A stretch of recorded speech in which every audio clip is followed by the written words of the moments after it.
अब 30% के अलावा आपका 70% जो उत्पादन के गन्ने की बात है वो आपकी दो चीजों पर निर्भर करती है। दो चीजों में पहला है उसका जमाव और दूसरा है आपका प्रबंधन। जमाव के बाद गुड़ाई, पानी देना, खरपतवार रोग, यहाँ तक कि कटाई कैसे करें, कटाई प्रबंधन, आपूर्ति प्रबंधन, ये सारी चीजें 30% जमाव और 40% प्रबंधन। अब आप गन्ने में ज्यादातर आप ये सोचते हो कि अच्छा से अच्छा बीज मिल जाए या 38 जैसा कोई बीज नहीं मिल रहा है जिससे हम पैदावार बढ़ा लें और अच्छा पैदावार लें। 30% तो योगदान है बीज का। 238 से भी अच्छा गन्ना अगर मिल जाए तो पैदावार तो 30% ही आपकी सुनिश्चित होगी।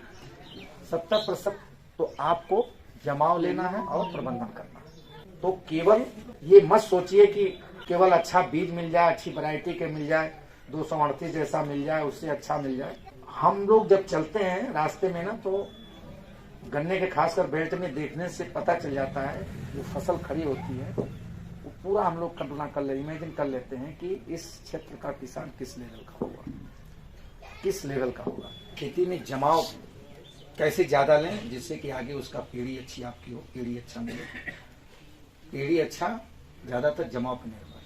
और कुछ अन्य फसलें गन्ने के अलावा जो कि जरूरी हैं, उनको गन्ने के साथ या गन्ने को काटने के बाद सफसल के रूप में, सफसल का तो मतलब होता है कि साथ में कौन सी फसलें साथ में लें, कौन सी फसलें गन्ने के साथ साथ हम फसल चक्र में लें, उस पर थोड़ा चर्चा करना चाहेंगे। तो बीज से शुरू करते हैं क्योंकि बीज ही पहला स्टेप होता है किसी भी फसल का। मैंने बताया उसका योगदान कितना होता है। हमेशा गन्ने का बीज बहुत पुराना मत बोइए। पेड़ी के खेत का तो गन्ने का बीज बिल्कुल प्रयोग मत करिए। कोशिश कीजिए कि अगर आपके पास अच्छा बीज पर्याप्त है तो नीचे का बीज न बोएं, नीचे का पोर्शन आधे से ऊपर का ही प्रयोग करें, क्योंकि कारण होता है जितना ऊपर का बोओगे उसमें ग्लूकोज होता है, वही जमाव उसी से होता है। नीचे जितना जाओगे चीनी ज्यादा होती है, जमाव कम होता है। ठीक है। और पर्याप्त बीज है तब भी कोशिश कीजिए कि जैसे 2 आंख की संस्तुतियां की जाती हैं कि 1 आंख से ही गन्ने का खेती और संवर्धन करिए। गन्ने का जमाव जो कि आप लोगों का जमाव बहुत कम है, बहुत कम है। उसके कारण बहुत से हैं। 2 आंख उससे ज्यादा के आंख बोना, कम दूरी पे बोना, ज्यादा उस पे पाटा लगा करके गन्ने के ऊपर मिट्टी हो जाना, इस तरह के कुछ प्रैक्टिकल कारण है जिसके आपका जमाव बहुत कम है। 30% से ज्यादा जमाव आपका नहीं है। इतना जमाव पे जो फसल खड़ी है इससे ज्यादा जमाव है। और 2 आंख से ज्यादा के टुकड़े आप लोग इसमें ज्यादातर आप लोग बोते हो। 3 फीट पे आपका रेजर लगा होगा, आप लगाते हो। जब बो लेते हो गन्ना जमता है, जब उसके कल्ले बनते हैं तो जो जगह बचती है 2.5 फीट से भी कम रह जाती है, क्योंकि लाइन दोनों तरफ से 15 सेंटीमीटर 1 फीट उस जगह कवर हो जाता है। ठीक है। तो वो 2.5 फीट से किसी खेत में जगह नहीं है, क्योंकि जो खेत दिखाई दे रहे हैं किसी में लाइन क्लियर नहीं दिखाई दे रही है। इसका मतलब कि 2.5 फीट से आपकी लाइन ज्यादा है नहीं, लाइन से लाइन। तो लागत कम करना, उत्पादन बढ़ाना है, जिसमें जमाव पहली चीज है। जमाव के लिए पेड़ी में फुटाव और गन्ने का जमाव, 2 चीजें 30% हमने बताया योगदान है उत्पादन में आपका। और जमाव अच्छा होगा फिर आपकी पेड़ी अच्छी होगी, जिसमें जमाव के लिए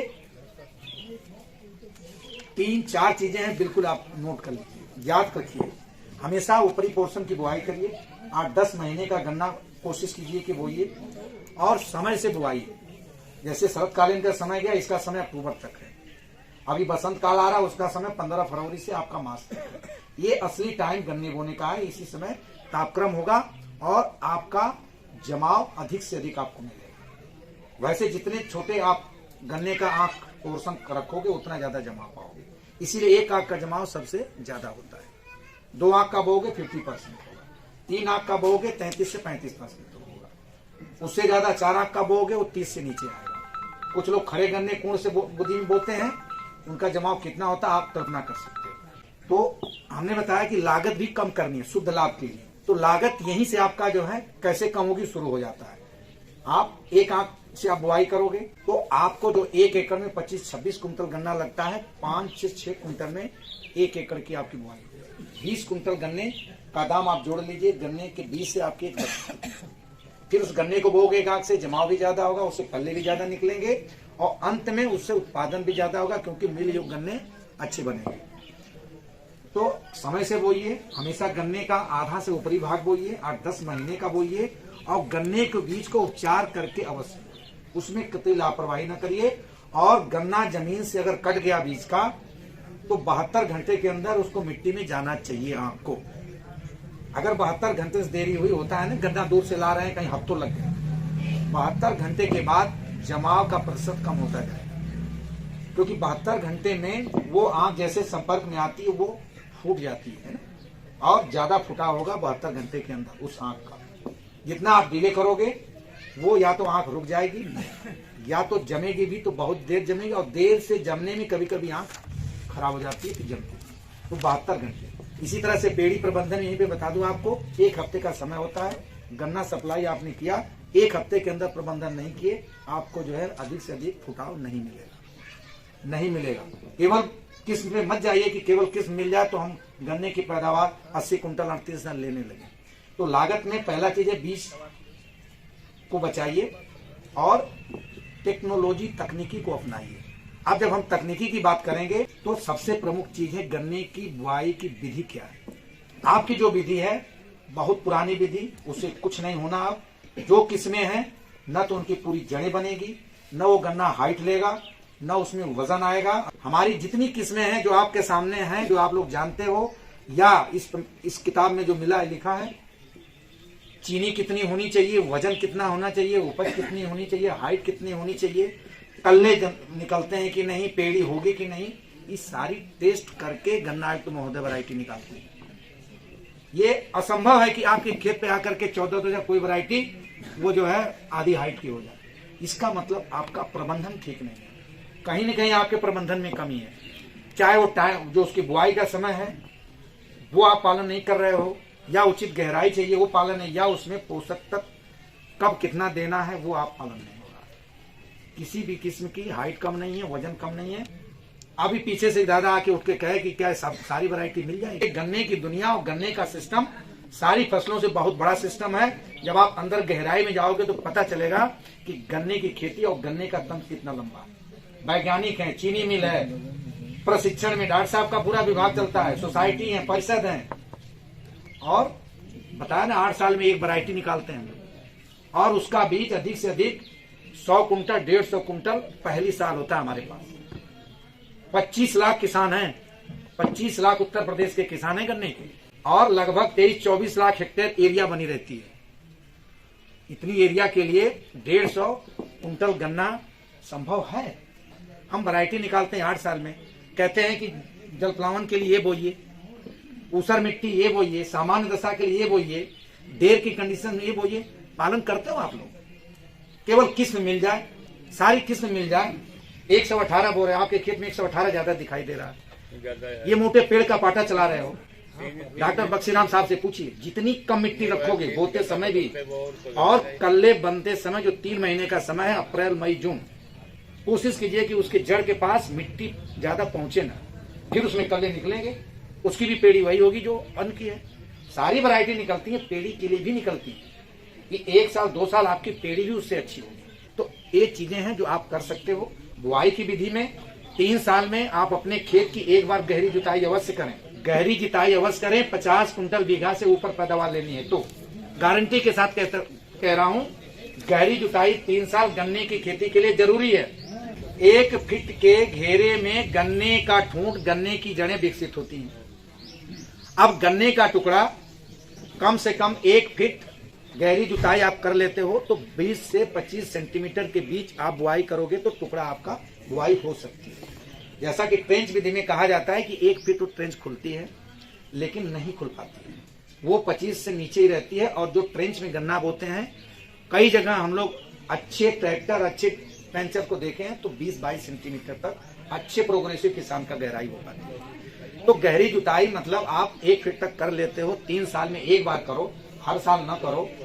तो ये जो जड़ें विकसित होंगी, बड़ी जो लंबाई बढ़ेगी, कल्ले बढ़ेंगे, पेड़ी अच्छी होगी, ये सारी चीजें। और दूसरा चीज, गन्ने का एक बावल लो, उसकी एक पेड़ी तो अवश्य लो। अब कोशिश कीजिए जो कि 3 साल के गन्ने का हम लोग को उसका अवधि देते हैं कि 1 साल भावक है 2 साल पीढ़ी। और जो आपका क्षेत्र है ट्रेंच विधि को ज्यादा बढ़ाइए, शरतकालीन गन्ने की बुआई बढ़ाइए। चीनी मिल जैसा कि 4 नवंबर को पता चला चल गई, उसमें नवंबर तक गन्ने की अगर कटाई आपकी हो जाती है तो उसकी पेड़ी में फुटाव अच्छा हो जाएगा। केवल दिसंबर महीना और जनवरी महीना 2 महीने में गन्ना बोना नहीं चाहिए, पेड़ी प्रबंधन नहीं करना चाहिए। नवंबर तक अगर आपकी बावक शरद गन्ना बोए कटाई होगी तो उसकी पेड़ी भी अच्छी होगी। और आपके स्वस्थ खेती और चीनी मिल को स्वस्थ चलने के लिए जितना शरतकालीन का एरिया बढ़ाएंगे और पेड़ी एरिया मिलेगी, वो चीनी मिल और धीरे धीरे पहले चलना शुरू कर देगी। और आपको जो ये गेहूं बोने की समस्या, अन्य फसलों की समस्या, ये सब फसल चक्र कंट्रोल हो जाएगा। तो कम से कम 3 साल के बाद फसल चक्र के लिए 1 साल उस खेत में गन्ने की फसल नहीं होना चाहिए। चाहे उसमें हरी खाद ले लो, कोई फसल लेना चाहो ले लो, गन्ने की नहीं होगी, अथवा फैलो छोड़ दो। जो काना बीमारी है, काना रोग, रेड राट, ये फसल चक्र से ही आप ज्यादातर प्रैक्टिकली कंट्रोल कर सकते हो। अन्यथा मैं जानता हूं जो गर्म पानी में उपचार है या दवाओं से उपचार है, आप कितना करते हो कितना कर लोगे। तो एक चीज ध्यान रखो कि हम 3 साल उसमें गन्ना रखें, 1 साल खेत को गन्ने से मुक्त रखें। रेड राट का सबसे बड़ा कंट्रोल होगा, क्योंकि मैंने बताया बीज से बीमारी जाती है और मिट्टी से जाती है, ठीक है। और बीमारी आपके खेत में जाती है, आपके पड़ोसी का भी चला जाता है। बहुत भयंकर बीमारी है। हमारा जो क्षेत्र है उत्तरी भारत का, यही बीमारी खतरनाक है। दक्षिण भारत में ये बीमारी नहीं खतरनाक, वहां उकठा विल्ट कहते हैं, वो बीमारी ज्यादा परेशान है। और इसका टेम्परेचर का जो हमारा तापक्रम है, जब हम गन्ना बोते हैं और गन्ना बढ़ता है उस समय टेम्परेचर ज्यादा होता है ना, और जो नमी मौसम में होती है वो उसके अनुसार बैलेंस नहीं रहती, इसलिए रेड राट की ज्यादा चांसेस रहते हैं। तो उससे आप बचाव कर सकते हो, उपचार कर सकते हो, लेकिन उससे बच नहीं सकते अगर आपने उपचार पहले से नहीं किया है। क्योंकि वो बीमारी आ जाती है तो उसका ला इलाज है, कोई दवा नहीं है कि आने के बाद उसे कंट्रोल कर दे। उसको जलाना, उखाड़ के फेंकना, उसके बाद भी जो उसका जो बीमारी का रोग है, कारण है, वो मिट्टी में बना रहेगा। इसलिए 3 साल के बाद गन्ने से बिल्कुल मुक्त रखिए। एक बार गहरी जुताई करिए, ढैंचा कार्बनिक खेती, ऑर्गेनिक के रूप में ढैंचा हरी खाद अवश्य लीजिए। बुआई की विधि जमाव के लिए तो जरूरी है ही अच्छी विधि। ऐसी विधि को अपनाइए जिसमें गन्ने की गहराई में बुआई हो और लाइन से लाइन की दूरी बढ़े। आप समस्या ट्रेंच विधि तो हम लोगों ने संशोधित किया 84-85 में, और ये विधि 55-60 के आसपास ही ये जो है निकल गई थी। वो विधि इसलिए निकाली गई थी कि उस विधि से हमारा किसान खेती करेगा तो गहरी जुताई शुरू कर देगा, लाइन से लाइन की दूरी बढ़ा देगा, गहराई बढ़ जाएगी, जो कि दक्षिण भारत में पहले से की जाती है। इसलिए दक्षिण भारत हमसे आगे रहा, चीनी में भी, गन्ने उत्पादन में भी। अब हमको अडॉप्ट करना पड़ेगा, क्योंकि हमारी वैरायटी भी वैसी आ गई जो लंबाई की हैं, जड़ें उनकी ज्यादा विकसित होने वाली हैं, कल्ले ज्यादा निकलने वाले हैं। तो इसलिए गहराई और लाइन से लाइन की दूरी, ऐसी विधि का चयन करना है। अब आप पूर्ण विधि छोड़ोगे नहीं, रेजर से ही बुआई करोगे, ट्रेंच विधि को अपनाओगे नहीं। तो विधि का चयन ये भी जो क्षेत्र है उसके अनुसार कर। आपके क्षेत्र में ट्रेंच विधि बढ़ाते हो बहुत फायदेमंद रहेगा, जहां जल भरा होता है।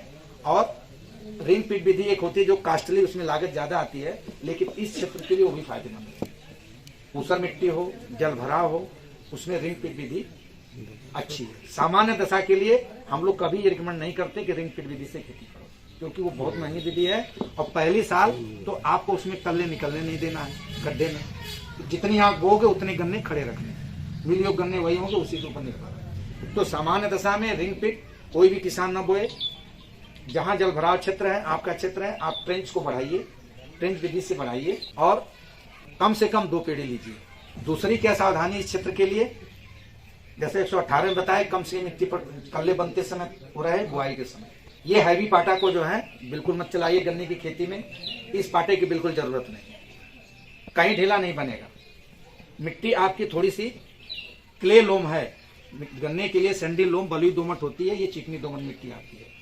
थोड़ा सा भी सूख गई तो और नहीं जुताई किए तो या लेट करे तो ढेले बन जाते हैं, लेकिन इतने ढेले नहीं। मैंने बहुत से खेत देखा, अगर आप ऐसे पाटा चलाते रहोगे और यही जुताई का आपकी गहराई है, आपकी पैदावार नहीं बढ़ेगी। आप इंसेक्टिसाइड डालोगे, दवा डालोगे, वो काम नहीं करेगी, आपकी लागत बढ़ेगी, लागत को घटाना है। अगर अधिक उत्पादन और लाभ लेना है तो हल्का पाटा चलाइए। और हमेशा गन्ने की जो आप बुआई करो, पाटा जो लगाओ, अगर पूरब पश्चिम को लाइन खुली है तो उत्तर दक्षिण को पाटा लगाओ। लाइन की दिशा में पाटा बिल्कुल मत लगाइए, क्योंकि आपके ट्रैक्टर चलेगा, पहिया भी उसी कोण में जाती है और मिट्टी भी ज्यादा आ जाती है। आप जब अपोजिट विपरीत दिशा में चलाओगे तो थोड़ा सा जंपिंग होगी, लेकिन उतना दिक्कत नहीं होगी, कम मिट्टी आएगी, जमाव बढ़ेगा। हमने फोकस किया ना कि जमाव 30% योगदान है, उसको अच्छा करना है। विधि में एक विकल्प मैं समझता हूं कि अगर इसी सीजन में आप लोग जो सीजन आ रहा है अडॉप्ट कर लो तो गारंटी से कहता हूं 10 कुंटल आपकी प्रति बीघा उपज बढ़ेगी। और एक कल्ले बढ़ा लो तो 10 कुंटल उससे बढ़ेगी। 20 कुंटल जो 40 ले रहे हैं, जबकि हुआ ना कि हमने पूछा था कि 40 अधिक से अधिक बीघा मिल रहा है, 60 कुंटल बीघा जाएगी। एक कल्ले बढ़ाओ। और दूसरा क्या बताया था हमने, नहीं गहरे जुताई अभी मैं एक कल्ले और ये बुआई की विधि आपकी उपज बढ़ेगी। अब हमने विकल्प बता रहे हैं, अगर अडॉप्ट कर लो और कर सकते हो, आप रेजर से ही बुआई करो, रेजर से ही बुआई करिए। एक काम आपको करना पड़ेगा, जो रेजर में फाल होता है, नीचे पंखा होता है, उसके नीचे टाइन फाल बोलते हैं होता है, वो फाल आप नया लाते हो, कितने साल तक चलाते हो उस फाल को, कितने साल तक चलता है मान लो, तो उस पर भी निर्भर है कि ज्यादा बुआई हो रही तो जल्दी घिसेगा, केवल अपना कर रहे हैं तो ज्यादा दिन चलेगा। मेरा कहने का मतलब वो फाल होता है, वो गन्ने के कोण की गहराई वही सुनिश्चित करता है। अब घिस करके फ्रेम के बराबर आ जाएगा तो क्या गन्ने की गहराई हो पाएगी? गन्ने की गहराई चाहिए हमें 20 सेंटीमीटर, औसतन 20 सेंटीमीटर। हम ट्रेंच के लिए भी हम लोग कहते हैं कि 20 मेंटेन करो। आपकी जो विधि है, जो कोण से बुआई कर रहे हो, आपकी गहराई 10 से 12 सेंटीमीटर, अभी आधे पे हो तो गन्ना तो गिरेगा, उतना जड़ें विकसित नहीं होगी, उतने कल्ले नहीं बनेंगे, उत्पादन नहीं बनेगा। जो आप 40 है उससे नीचे रहो। तो इसलिए कोण से ही और रेजर से ही आपको बुआई करनी है। फाल को सही रखना है, कहने का मतलब कि वो बहुत घिसा पिटा ना हो। आप खेत में 3 फीट पे फ्रेम में सेट करते हो, 3 फीट पे 90 सेंटीमीटर पे आपका रेजर फिट होता है ना। पीछे बात कैसे हो रही है, जो भी है उसकी बात ही नहीं करनी है। अब उस फ्रेम में 3 फीट पे उस रेजर को आप फिट कर दोगे। 3 होंगे ना, 3 होते हैं, 3 फीट पे तीनों को फिट कर दीजिए। फाल सही रखिए, खेत तैयार करिए और 3 फीट पे पूरे खेत में कोण को निकाल दीजिए, जैसे निकालते हैं निकाल दीजिए। जब आप बुआई करो तो पहली 2 लाइन बो, तीसरी छोड़ दीजिए।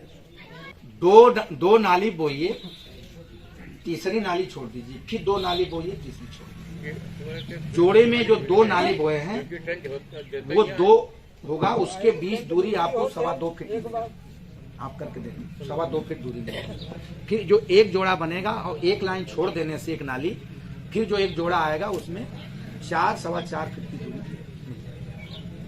आज जरूरत है लाइन से लाइन की दूरी 4 फीट से ऊपर ही हो और गहराई हो। फाल आपने सही रखा है तो गहराई 15 सेंटीमीटर से ऊपर ही मिल जाएगी आपको। और इस विधि को कर लोगे कोण से विधि के तो आपकी 2.25 फीट 4.25 फीट विधि आएगी। तो जो 4.25 फीट की दूरी है ना, उसमें ही आपको सारे प्रबंधन करने हैं, गुड़ाई करने, पानी लगाने, यहाँ तक कि फसल लेना हो लीजिए। और जब उसकी पेड़ी रखिए तो पेड़ी में उसी लाइन में ट्रेस मल्चिंग करिए, उसी में पत्ती बिछा दीजिए। जो पेयर बना 2.25 फीट का ना, उसमें आपको कुछ नहीं करना, उसमें पानी भी मत लगाइए, उसमें गुड़ाई भी मत करिए, कुछ नहीं करिए। वो दूरी कल्ले निकलेंगे, वो ऐसे ही बिल्कुल कवर हो जाएगी। और जब गन्ना आप बधाई करोगे तो 2.25 फीट में बधाई बहुत अच्छी हो जाती है। आपको वो दूसरे जोड़े का नहीं लाना पड़ेगा। ये विधि आप अडॉप्ट कर सकते हो। और ये विकल्प है ट्रेंच विधि का। ट्रेंच विधि का विकल्प में एक मशीन आई है, ऑटोमेटिक ट्रेंच प्लांटर होता है, ये जोड़े में ही खोलता है, उतनी दूरी करता है। लेकिन वो मशीन अभी 1-1.5 लाख की है, अभी केम सोसाइटी में भी शायद नहीं है। तो आपके पास रेजर है, उससे इस विधि को अडॉप्ट कर सकते हो, वही विधि आ जाएगी। और विधि जो होता है बहुत महत्व है, गहराई और लाइन से लाइन। इस विधि से बीज हमने बताया। ट्राइकोडर्मा डॉक्टर साहब थे, उन्होंने चर्चा किया था। ट्राइकोडर्मा एक ऐसा फंगस का जैव उर्वरक है कह लीजिए, ये जरूरी है आपको, चाहे कोई फसल की खेती कर रहे हो, क्योंकि ये ट्राइकोडर्मा ये पाउडर जैसा होता है और 1 एकड़ के लिए 5 किलो अधिक से जरूरत पड़ती है। आप जब खेत तैयार करो गन्ने का फसल के लिए, गेहूं के किसी फसल के लिए, इतनी मात्रा लो, 2-2.5 कुंटल सड़ी गोबर की खाद हो, प्लेसमोड हो, कुछ भी ऑर्गेनिक सड़ा हो, मिला करके छीट दीजिए और हल्का कल्टीवेटर चला के लास्ट पाटा लगा दीजिए। और फिर आप चाहे गेहूं बो रहे हो चाहे गन्ना बो रहे, कून निकाली करिए। तो ट्राइकोडर्मा मिट्टी में कार्बन बढ़ाने के लिए, गन्ने का उत्पादन बढ़ाने के लिए, रोग बीमारी से और मिट्टी के जितने अच्छे गुण हैं सब इससे ये तो ट्राइकोडर्मा ये बहुत जरूरी है। आगे जब आपका जमा हो जाता है तो 2-3 चीजें जो आपके स्तर से गलतियां होती हैं। 3 महीने गन्ना जमने के बाद अप्रैल मई जून एक कल्ले बनने की अवस्था होती है, कल्ला बनता है। बहुत ज्यादा गर्मी उस समय होती है, उस समय बहुत ज्यादा गर्मी होती है और 3 महीने में जितने कल्ले आपके बनेंगे यही कल्ले उत्पादन को बताते हैं कि आपका उत्पादन कहाँ जाएगा। जून के बाद आपके गन्ने में जो कल्ले बनते हैं और जितना आप कोशिश करके बनाते हो ना, कैसे बरसात में यूरिया का प्रयोग करते हो। यूरिया जब फसल में डालते हैं तो बढ़वार बहुत तेज होती है। तभी अभी 13-235 और 15-023 के लिए कहा गया कि जितना उसका 1 डोज कम कर दीजिए। और यूरिया ऐसा चीज होता है कि कोई चीज जमाव को बढ़ाता है, तो कभी कभी इन प्रजातियों में आंख का फुकाव भी होने लगता है। 35 में ये समस्या शुरू में आई थी, जब ये चीज गोष्ठियों के माध्यम से किसानों को पता चला। यूरिया का 1 डोज मीन्स 50 किलो प्रति एकड़ कम कर दिया, उसका फुटाव रुक गया और एक विल्ट बीमारी शुरू हुई थी, सब कुछ खत्म होगी। आज पश्चिमी उत्तर प्रदेश में बढ़ती जा रही है यूरिया 13-235 की, तो अच्छी वैरायटी है उसमें यूरिया। तो यूरिया जो है आप बरसात में प्रयोग करते हो, जैसे बरसात शुरू होती है आप टॉप ड्रेसिंग करते हो यूरिया की, ये आपको बंद करना पड़ेगा, क्योंकि बरसात में कल्ले बनने नहीं देना है। ठीक है, ये नई चीज आप लोगों के लिए है ना। अभी तक तो आप बढ़ाते रहे ना, बढ़ता रहा। कल्ले जितनी बरसात में निकल जाए, जितना घना गन्ना हो जाए, आपको मालूम नहीं कि चीनी मिल सप्लाई करते हो या बीज में प्रयोग करते हो, वो जो कल्ला बरसात में निकला होता है 5 महीने 6 महीने का होता है। ठीक है, और जो आपके असली समय पे कल्ले निकले अप्रैल मई जून, उनकी बढ़वार को मार देता है, उनकी खुराक को लेता है, वो भी नहीं बढ़ते हैं और उसको तो बढ़ना नहीं है 5-6 महीने। जो गन्ने को 10 महीने से ऊपर का बढ़ना है वो कैसे 5 महीने बढ़ रहे हैं। तो उनको चेक करना है, उनको बढ़ने नहीं देना है। उसके लिए उपाय है कि यूरिया का प्रयोग इस गोष्ठी में इतना तो कम से कम एक करिएगा कि बरसात में यूरिया का टॉप ड्रेसिंग बुड़काव नहीं करना। क्या करना है, केवल छिड़काव करना है। 1 छिड़काव, 2 छिड़काव, 3 छिड़काव मशीनें आप करो, सबसे ज्यादा फायदा करेगा। जो कल्ले आपको पहले बने हैं वो भारी बनेंगे, वजन बढ़ेगा, हाइट बढ़ेगी, सब बढ़ेगा, उसकी पोरी बढ़ेगी। तो पहला काम है कि बरसात में यूरिया गन्ने में नहीं देनी है। जून तक जो यूरिया का है वो दे दीजिए। जो इस समय गन्ना बोइए उसको 3 बार में यूरिया देंगे, टॉप ड्रेसिंग करेंगे। जो अभी सीजन आ रहा है उसमें 2 बार में करेंगे। और 50 किलो यूरिया प्रति एकड़ टॉप ड्रेसिंग के लिए जरूरी होती है। शरद काल के गन्ने के लिए आपको 150 किलोग्राम रखना पड़ेगा, 3 बोरी, और बसंत काल के लिए 2 बोरी। और बुआई के समय ये भी बहुत जगह ये है कि नहीं डालते हैं, बहुत से डालते हैं और डालते हैं तो बहुत ज्यादा डालते हैं। 40 से 45 किलोग्राम यूरिया प्रति एकड़ बुआई के समय जरूरी है। ये नहीं कि बाद में हम जमने के बाद दे देंगे, नहीं। वो जो यूरिया शुरू में देंगे कुण में बुआई के समय, उसका मतलब अलग है, उसका फायदा अलग है। वो जमाव में भी फायदा करेगा। और जब कल्ले 1 महीने बाद बनना शुरू करेंगे गन्ना जमने के बाद, तो जड़ें जो निकली रहती हैं उनको मजबूत होने और तुरंत खुराक देके ज्यादा कल्ले बने, उसके लिए यूरिया जरूरी है ना, ये वो जरूरी है। तो 40 किलोग्राम 45 किलोग्राम बुआई के समय यूरिया जरूरी है। और डाई का प्रयोग कम करिए। बहुत ज्यादा प्रयोग करने से कई तत्व के उसमें कंपाउंड बन रहे हैं। वो फास्फोरस जिसके लिए देते हैं वो फसल को हमारे नहीं मिल पा रहा, क्योंकि बहुत ज्यादा डाई प्रयोग करने से मिट्टी का जो संरचना बिगड़ गई है। आप सिंगल सुपर फास्फेट प्राथमिकता के आधार पर ढूंढिए और खरीद के डालिए। आपको 1 एकड़ के लिए 4 बोरी की जरूरत पड़ेगी, 200 किलोग्राम। ये बुआई के समय दीजिए। Potash 40 kilogram muriate of potash की जरूरत पड़ेगी 1 एकड़ के लिए। ये खाद बुआई के समय अवश्य दीजिए। ये मात्र कल्ला जो आंख जमती है वो 3 महीने में कोशिश करनी है कि कम से कम 7-8 मजबूत कल्ले वहां निकले हों। आपका क्या पोजीशन है, 2 या 3 होते हैं, इसलिए ऊपर 40 क्विंटल बीघा है। वही 6-7 तक कल्लों को ले जाइए और कोशिश कीजिए कि 3 महीने में, जबकि टेम्परेचर ज्यादा है, पानी ज्यादा देना है और यूरिया का ज्यादा प्रयोग उस समय करते हैं तो ये होता है कि गन्ना जलने भी लगे, क्योंकि यूरिया गर्मी देता है। तो उस समय थोड़ी थोड़ी यूरिया डालिए, टॉप ड्रेसिंग करिए, पानी लगाइए, गुड़ाई करते रहिए, तो वो कल्ले बढ़ेंगे। और कल्ले कितने बढ़ेंगे, 6-7 कल्ले एक जगह गन्ना जमा होना चाहिए।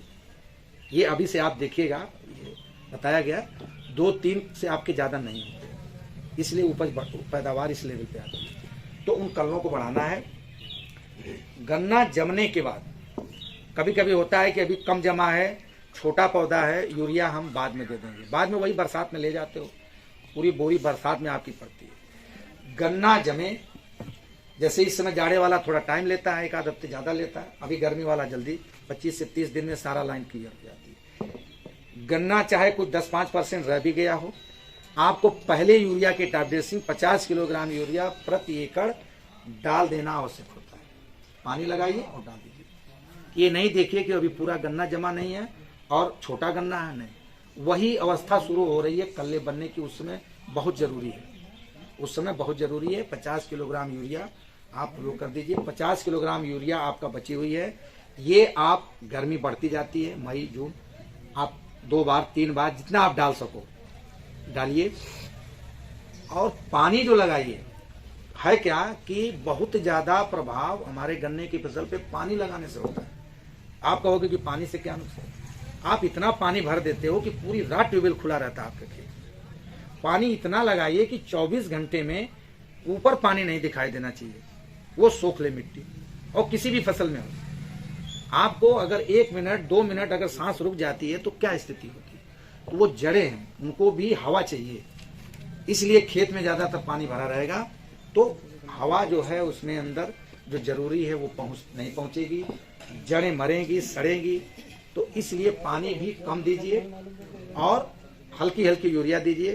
3 महीने में कल्ले आपके बढ़ेंगे और बरसात में बिल्कुल यूरिया का प्रयोग बंद कर दीजिए।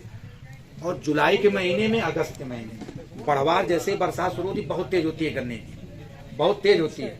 अगर कुछ क्रियाएं जो जरूरी हैं वो आप नहीं करो तो शायद नहीं कर पाओगे।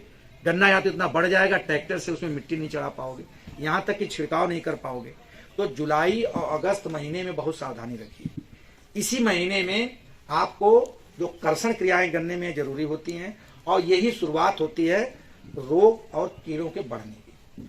इसलिए बुआई के समय कीड़ों की दवा, इंसेक्टिसाइड का प्रयोग अवश्य करिए, क्योंकि कुछ कीड़े बोते समय जो आंख को खा जाते हैं या गन्ना जमता है, जड़ों को डिस्टर्ब करते हैं, जड़ें सूख जाती हैं, तो इंसेक्टिसाइड का प्रयोग करिए, अवश्य करिए बुआई के समय। फर्टेरा, रीजेंट को इंसेक्टिसाइड, जिसके खेत में दीमक, इस साइड में तो जहाँ वाटर लॉगिंग एरिया दीमक की समस्या कम होती है, जहाँ बलुई दोमट या बलुई मिट्टी ज्यादा है तो वहां पे दीमक, तो जहाँ पे बलुई दीमक की समस्या, क्लोरपाइरिफास दवा का प्रयोग कर लें।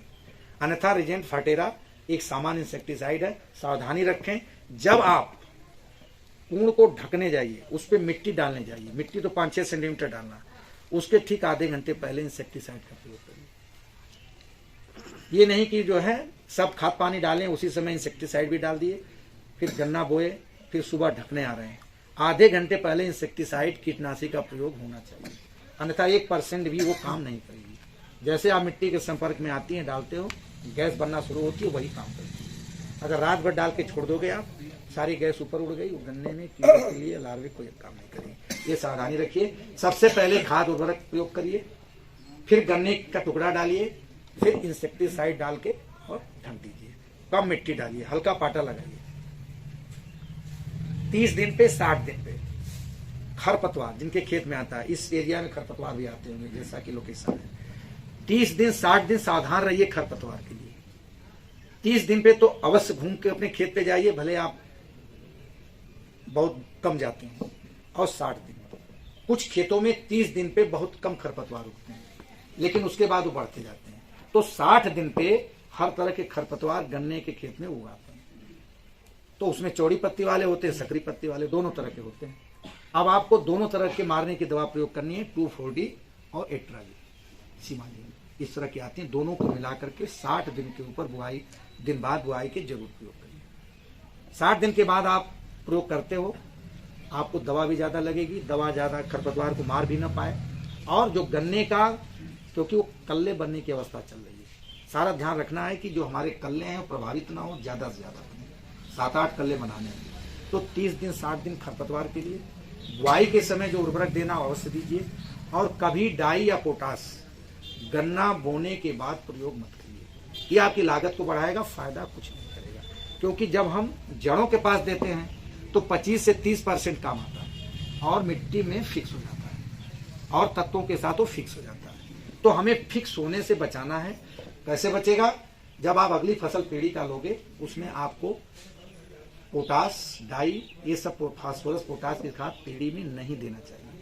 क्या देना चाहिए? सिर्फ यूरिया, और वो भी 25% पौधा की अपेक्षा पेड़ी में ज्यादा यूरिया देना चाहिए, नाइट्रोजन, है ना, ज्यादा देना चाहिए। फास्फोरस और पोटास की खाद बिना मृदा परीक्षण के कोई किसान भाई ना दें। कोशिश करें, और परीक्षण हो भी नहीं पाता है, आप यूरिया दीजिए, और पीएसबी, फास्फोरस साल्वानी बैक्टीरिया का जो फास्फोरस हमारा पौधा फसल में डाई या सिंगल सुपर दिए हैं, फिक्स है, 70% फिक्स है, उसको घुलनशील बना के उस जड़ों को देने की जरूरत है। पीएसबी दीजिए, जोटोबेटर मीन जैव उर्वरक का प्रयोग करिए, उसमें डाई पोटास पे पैसा मत खर्च करिए। तो इस तरह से आपका कल्ले बढ़ेंगे, पैदावार बढ़ेगी। और छिड़काव किसी भी चीज का हमेशा बरसात में करिए, जब गन्ने में पत्तियां होंगी। जून से पहले बिल्कुल छिड़काव मत करिए किसी चीज का। कभी कभी इंसेक्टिसाइड का छिड़काव गर्मी में करते हैं। हमेशा जून से पहले जितनी आप मिट्टी में प्रयोग करोगे, बहुत सी चीजें तो बुआई के समय इसीलिए प्रयोग करते हैं कि जड़ के पास होगी तभी काम होगी। लाइन में गन्ना बोइए, गन्ने की लाइन में ही हर चीज प्रयोग करिए, गन्ने की लाइन के साइड में प्रयोग करिए, लेकिन उससे दूर मत करिए। 1 फीट में ही जो होगा वो जड़ें पाएंगी, अन्यथा कुछ भी डालोगे वो जड़ें नहीं पाएंगी, और आपकी लागत बढ़ेगी। लागत को घटाना है। कोराजेन वैसे तो हर कीटनाशी पे काम करता है, लेकिन ज्यादा उसका असर जो छेदक कीड़े होते हैं गन्ने में, उस पर आता है। अब ये कब कीड़े होंगे? ज्यादातर जब आपका कल्ले बनने लगते हैं, पोरी बनने लगती है, मिठास आने लगती है, तो ये कीड़े आते हैं। तो मार्च के बाद ये जून तक ये बोरर से हमारे गन्ने की फसल ज्यादा प्रभावित होती है। तो अप्रैल लास्ट या मई के फर्स्ट वीक में कोराजेन का प्रयोग ज्यादा लाभप्रद रहता है। और कोराजेन खेत में नमी इतना हो कि वो नमी के साथ जड़ों के पास पहुंच जाए, इसीलिए कहते हैं कि कोराजेन डाल के पानी लगा दो, जिससे कि घुल के उड़ जाए। या बाद में नहीं लगा रहे, अगर पहले भी पर्याप्त खेत में नमी है, हल्का हल्का पैर धंस रहा हो, तो कोराजेन डालो, जिससे कि घुल के ज्यादा जाए। तो बेटर होता है कि उसको डाल के पानी तुरंत लगा दीजिए, क्योंकि जितनी चीजें पानी से तो हर चीज घुलती है। और कोराजेन जितना घुल के जड़ों के पास जाएगा, क्योंकि वो जड़ों के पास कीड़े हैं, वो नष्ट होंगे। क्योंकि शुरुआत उनके एक है लाइफ साइकिल होती है, वो बढ़ते हैं, फिर गन्ने के ऊपर जाते हैं, यहाँ तक कि फिर टाबोरा जब उसकी अंतिम पीढ़ी आती है उसमें कन्वर्ट हो जाता है। तो कोराजेन को समय से डालिए, और ये नहीं कि बेसल है कोराजेन डाल दीजिए, उसमें महंगी दवा है, वो उसमें जो दवाएं हैं बेसल में वो अलग है, कोराजेन उसमें प्रयोग नहीं हो, क्योंकि हमें बोरर के लिए स्पेशली डालना है। ठीक है, यही चीज करना चाह रहे थे। तो इस तरह से करिए। छिड़काव बरसात में हमेशा करिए, उससे पहले मिट्टी में चीजों को प्रयोग करने वाला आप करिए, चाहे इंसेक्टिसाइड हो, पेस्टिसाइड हो, उर्वरक हो। बेसल जो बुआई करने उसमें प्रयोग करिए। पेड़ी पे 2 मिनट चर्चा कर लें। पेड़ी आपका जमाव अच्छा होगा तो पेड़ी अच्छा होगी। मैंने बताया 1 हफ्ते में पेड़ी का प्रबंधन कोशिश करके कीजिए। दिसंबर जनवरी में पेड़ी बिल्कुल प्रबंधन न कीजिए। हमेशा 80 किलोग्राम यूरिया शुरू में पेड़ी के लिए प्रति एकड़ डोज है। आपने कटाई किया, छटाई किया, छटाई समझते हैं ना, आप गन्ने में मिट्टी चढ़ाए रहते, मेढ़े भी होती है, जब आप गन्ने को सप्लाई करिए उसी समय मेढ़ों को तोड़ के करिए, है ना, आपका उत्पादन घटता है। 1-2 पोलिस मिट्टी में मेढ़ में रहती है, और बहुत ज्यादा चीनी होती है, और रिकवरी भी धीरे मिल के डाउन होती है। तो मेढ़ को तोड़ दीजिए। जब आप तोड़ दोगे तो बाद में जिसको स्टबल सेविंग कहते हैं वो जरूरत नहीं पड़ेगी, गन्ना बराबर सतह से कटेगा। और उस समय लालच मत करिए। केवल जो देर से गन्ना, जिन्होंने गेहूं के बाद बसंत काल का बोते हैं, उनको अलाउड है कि जो कल्ले निकले रहते हैं उनको छोड़ दें, अन्यथा समय से जितनी बुआई है, चाहे शरद काल बसंत काल की, कल्ले बिल्कुल काट देना चाहिए। कोई छोटा बड़ा कल्ला नहीं होना चाहिए, है ना। बराबर सारा खेत साफ कर दीजिए, जिससे एक साथ नए कल्ले निकले। जितनी जमीन से ऊपर आप गन्ना छोड़ोगे उसमें से कल्ले निकलेंगे, वो 1-2 महीने बाद वो सूख जाएंगे, फिर आप कहोगे पेड़ी में उठ गए। पेड़ी की फसल का उत्पादन एक गैप होने से भी बहुत कम होता है, उसमें बड़ा पेड़ी में गैप होता है। जितने बावग में जो है मदर सूट है, ठूंठ है, तो वो सड़ करके सूख करके पेड़ी में कम हो जाते हैं। तो गैप फिलिंग एक चीज बहुत जरूरी है। इसके लिए पहले से आपको प्लानिंग बनानी पड़ेगी कि हमें इस खेत की पेड़ी रखनी है, पौधा ठीक है, जमाव ठीक था, रोग बीमारियां कम थी।